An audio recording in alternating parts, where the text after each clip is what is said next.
Salam sejahtera di dalam kasih Tuhan kita Yesus Kristus.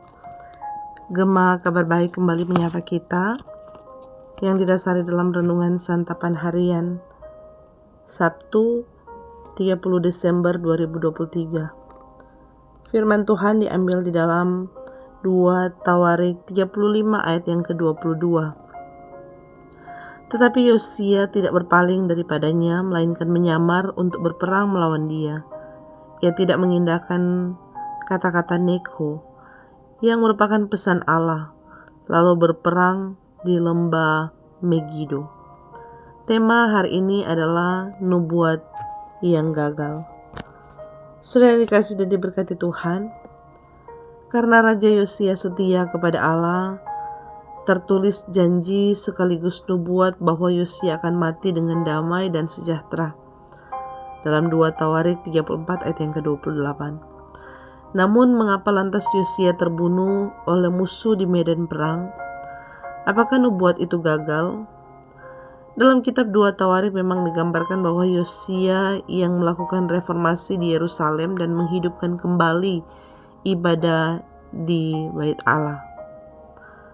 Bahkan tentang perayaan Paskah dikatakan bahwa tak ada perayaan yang seperti itu sejak zaman Nabi Samuel, ayat 18. Maka nubuat tentang kondisi damai di Yudea pada masa Yosia sejalan dengan kondisi penyembahan rakyat pada zaman Yosia. Namun, mengikut Tuhan bukan sekadar aturan-aturan ritual. Mengikut Allah yang hidup bukan juga sekadar karunia roh dan nubuat. Tak sedikit komunitas yang mempraktikkan karunia roh dan nubuat justru tanpa sadar berperilaku seolah-olah mereka bisa menjadi pengatur Tuhan demi kebutuhan manusia. Saudara, menyembah Allah yang hidup berarti mengakui kedaulatan Allah dalam relasi dengan manusia, dan ini berlaku bagi semua orang, tak terkecuali raja yang terbaik dalam sejarah Yehuda seperti Yosia sekalipun. Maka ketika ia tidak peka terhadap suara Tuhan dalam berperang, ia pun terbunuh.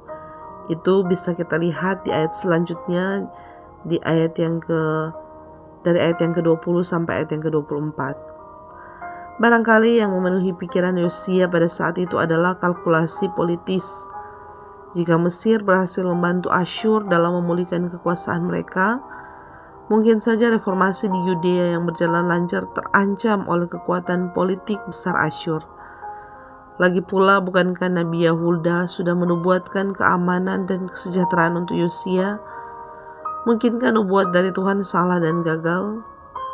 Namun disinilah letak kesalahan kalkulasi Yosia. Tuhan tidak dapat didikte dengan seperangkat doktrin. Penulis Tawarik dengan jelas mendorong pembacanya untuk terus mencari Allah yang hidup, bukan mengandalkan bayangan magis sebuah nubuat. Saudara yang diberkati dan dikasihi Tuhan, marilah kita hari ini juga mengejar kehadiran Allah dalam hidup kita, dan bukan hanya mencari-cari prediksi demi kebutuhan atau keinginan kita sendiri. Amin firman Tuhan. Mari kita berdoa.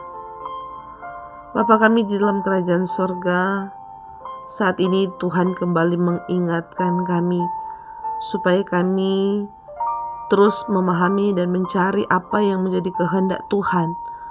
Bukan hanya sekedar memprediksi sesuatu, melakukan sesuatu sesuai dengan kebutuhan atau keinginan kami sendiri.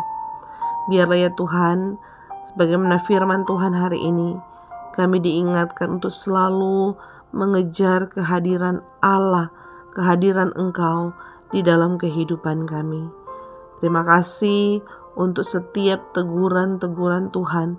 Kami boleh diizinkan Tuhan untuk belajar dari pengalaman, bahkan kehidupan tokoh-tokoh di dalam Alkitab, dalam hal ini Yosia.